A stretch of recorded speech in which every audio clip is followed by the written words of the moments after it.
바울의 변명을 다 듣고 나서 총독이 크게 소리를 지릅니다.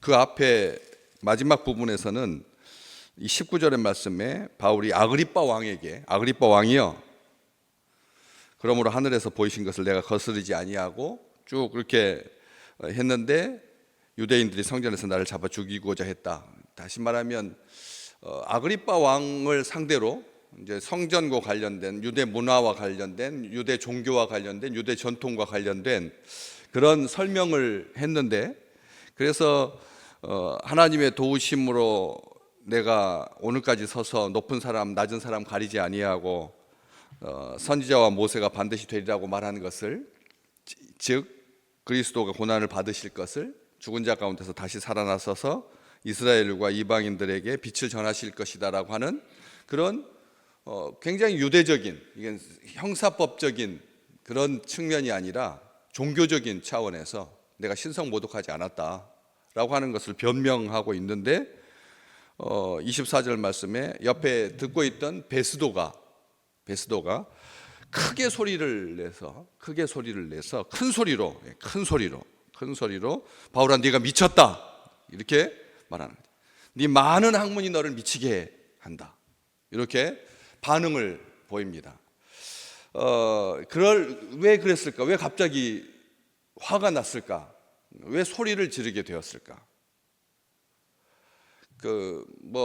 상징적인 의미에서의 아그리빠 왕에 비해서 아주 권력의 실세인 이 베스도가 그 접견실에서 사람 많은 천부장들, 관료들 다 지금 높은 사람들 정장을 하고 바울의 변명을 듣고 있는 그 사람들 앞에서 소리 지를 수 있죠. 소리 지를 수 있습니다. 그런데 왜 그랬을까? 왜 무슨 분노를 촉발했기에, 아니면 뭐가 맞지 않아서 이렇게 소리를 질렀을까 하는 거죠.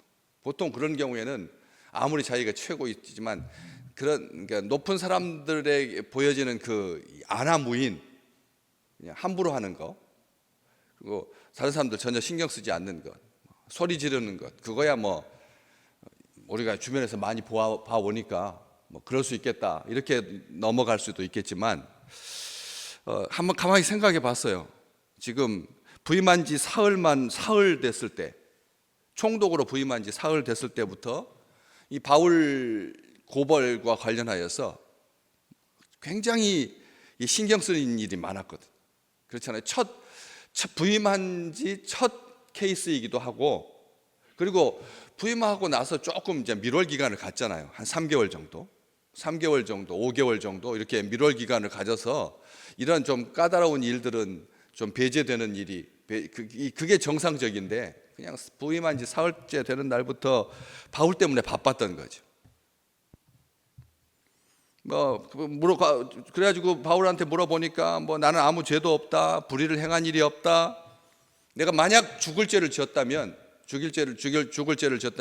마땅히 죽겠지만 나는 불의한 일을 행한 적이 없으니까 황제에게 항거하겠다. 이런 말을 딱 들으니까 그렇잖아요. 총독으로 부임한 지 얼마나 됐다고 이 가이사 황제에게 상수하는 문제가 발생했다.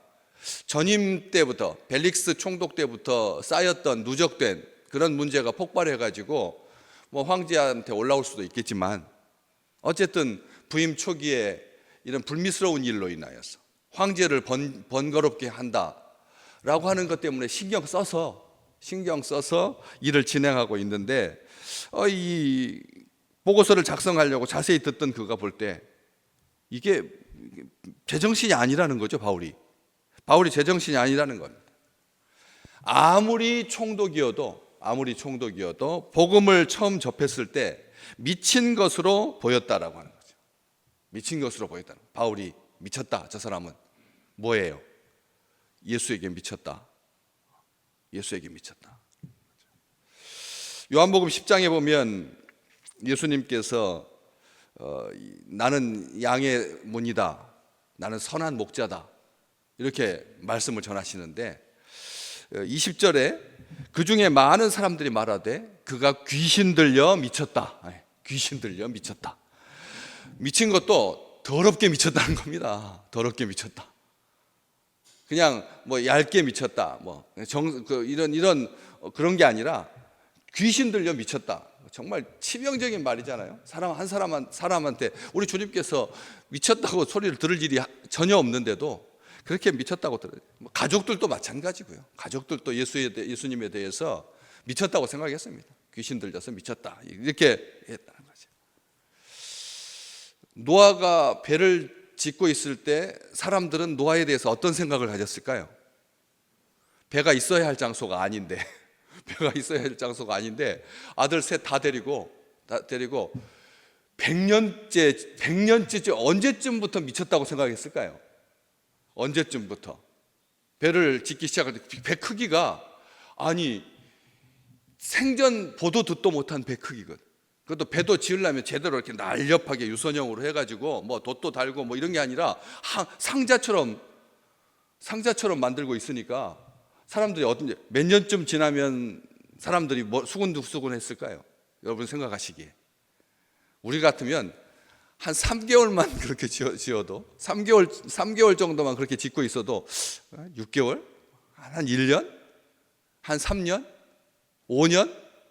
10년째 짓고 있다면 좀 얌전한 사람은 한 10년쯤 짓고 있을 때부터 저 사람 좀 이상하다 뭐 이렇게 했을까요? 한 별 생각을 다 해봤습니다. 근데 100년을 넘게 짓고 있다. 그러면 99.9%가 저 사람 미쳤다. 그렇게 했을 거라는 거죠. 미치지 않고 세상에서 이루어지는 일이 있을까요? 가만히 한번 생각해 보십시오. 함자에 불광불급이라는 말이 있습니다. 불광불급. 미치지 않으면 미칠 수 없다. 도달할 수 없다. 급자가 불광불급의 급자는 미치다, 도달하다라는 뜻이거든. 코카콜라 사장은 뭐라고 말했죠? 내 혈관에는 뭐가 흐른다고요? 콜라가 흐른다고요. 그러니까 그렇게 성공한 거죠. 이 세상에 공짜는 없지 않습니까? 그런데 예수 믿는 것도 그만큼 세상 사람들이 봤을 때 미친 짓이라는 거예요. 여러분은 다 지금 미친 사람들이라니까요. 우리가 이 세상에 부처님 믿는 사람들한테는 미쳤다고 안 하거든. 그렇죠? 알라 믿는 사람들한테도 미쳤다고 안 하는데 예수 믿는 사람들에게만 미쳤다고 해요. 이게 처음부터 그랬어요. 왜 이 베스도가 바울한테 크게 소리 내어서 미쳤다. 네 학문이 너의 많은 학문. 그러니까 이 베스도는 바울을 정확하게 알고 있는 거죠. 학문이 많다는 것을, 깊다는 것을 알고 있는 겁니다. 그러니까 그런데 진짜 바울이 미쳤나요? 아니죠. 바로 다음에 나오잖아요. 바로 다음에 26장 어디에 나옵니까? 몇 절에? 25절 말씀. 바로 이어서 나오잖아요. 바울이 이르되 베스도 각하여 내가 미친 것이 아니고 뭐라고요? 참되고 온전한 말을 합니다. 참되고 온전한 말. 바울 그러니까 생각해. 그냥 예수 믿다가 미친 사람이 아니라는 거예요. 예수 믿다가 미친 게 아니라는 거죠. 그는 깊이 있는 사람이었습니다. 참되고 온전한 말을 하는 사람이었습니다. 실성해가지고 이 소리 저 소리 하는 사람이 아니라니까. 그렇게 우리가 베스도가 판단했을 때 그러니까 이건 좀 점잖게 지금 말하는 거예요. 다른 사람들은 귀신 들려 미쳤다고 했을 텐데 베스도는 많은 학문이 너를 미치게 했다. 너무 공부를 열심히 하다 보니까. 바울 어떤 사람입니까? 정말 최고의 사람이었죠. 그 당시에 이 세계에서 인재를 하나 뽑으라고 하면 유대 사회에서뿐만 아니라 로마 전체에 걸쳐서 아니면 제국 전체에 걸쳐서 이 지구촌 가운데서 한 사람을 뽑으라고 하면 정말 제대로 된 사람, 정치적인 측면, 헬라적인 사고, 그 다음에 히브리적인 사고. 그 당시에 그렇잖아요. 헬라적 사고와 히브리적 사고가 양대 산맥이었는데 두 개를 다 가지고 있으니까. 게다가 정치력,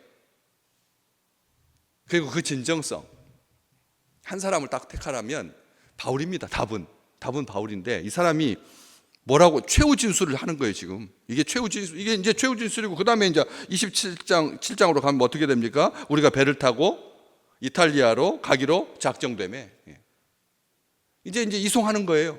가이사한테 가는 거라니까요. 군대 호송 병력 딸려서 이제 27장, 이제 28장까지 이제 로마로 가는 겁니다. 드디어 이제 최후 진술이라니까요. 여기서. 그런데 그렇다면 뭘 해야 됩니까? 바울이 이렇게 정말 실세들, 정확하게 판단력을 갖춘 사람들 앞에서, 아그리빠 왕 앞에서, 베스도 앞에서, 그리고 권력의 실세들 앞에서 최후 진술은 무슨 말을 해야 되나요? 살려달라고. 나는 죄가 없다고. 그렇게 하는 게 정상이잖아요. 그런데 자기 변명하지 아니하고, 살궁리하지 아니하고, 빠져나갈 구멍 찾지 아니하고, 목숨 구걸하지 아니하고, 예원하지 아니하고, 호소하고 절규하지 아니하고, 흥분하지 아니하고,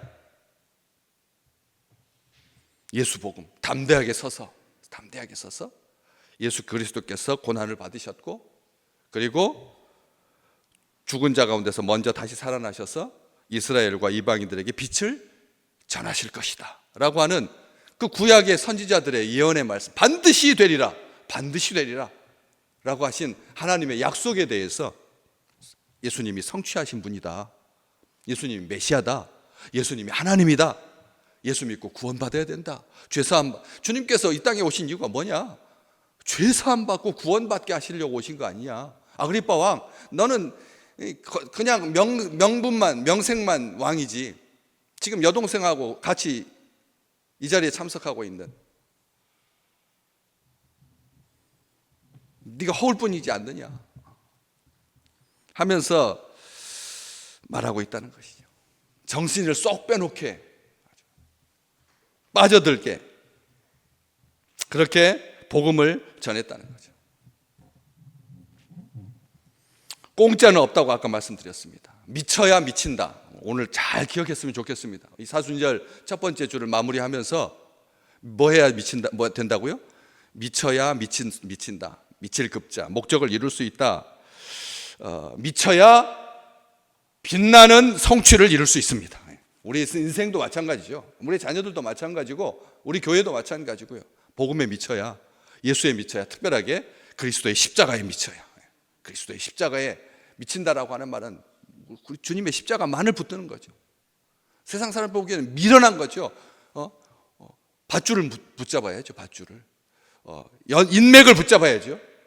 인맥을 붙잡아야죠. 다음번 정권에서 누가 이길 건가? 민주당이냐, 국민의힘이냐? 벌써 그냥 물밑 작업하고 사람들이 얼마나 막 진짜 분주히 움직일까요? 이렇게도 판단해보고 저렇게 보고 세수 앞을 내다본다고 말하고 하고 있을 때, 주의 백성들은 그렇게 허망하게 왔다 갔다 하는, 총리 내각제냐, 강력한 대통령제냐, 중임이냐 연임이냐, 이거 따지지 아니야. 로마의 시민권자요, 가말리엘 문화생이고, 모든 면에서 나무랄 데 없었던 그가 왜 저주의 십자가를 사형수로 죽은 사람을, 나사렛 예수를 그렇게 변호하고 옹호할까? 제정신이 아니다, 미쳤다라고 판단을 받았던 것처럼, 주의 백성들이 마가의 다락방에서 전심으로 기도에 힘썼을 때 하나님의 영이 임하고, 사람들 앞에 섰을 때 사람들이 뭐라고 반응했죠? 첫 반응이 쇠술에 취했다.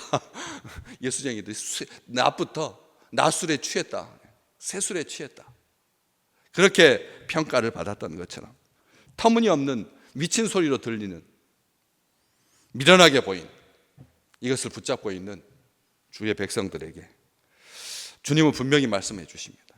이런 것들은 영적으로라야만 분별할 수가 있기 때문에 그렇습니다.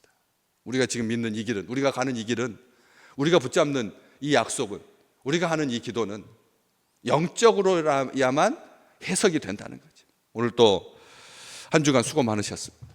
미세먼지 가득한 공간에서 주의 백성들 마스크 쓰고 주의 전에 올라와서 기도하실 때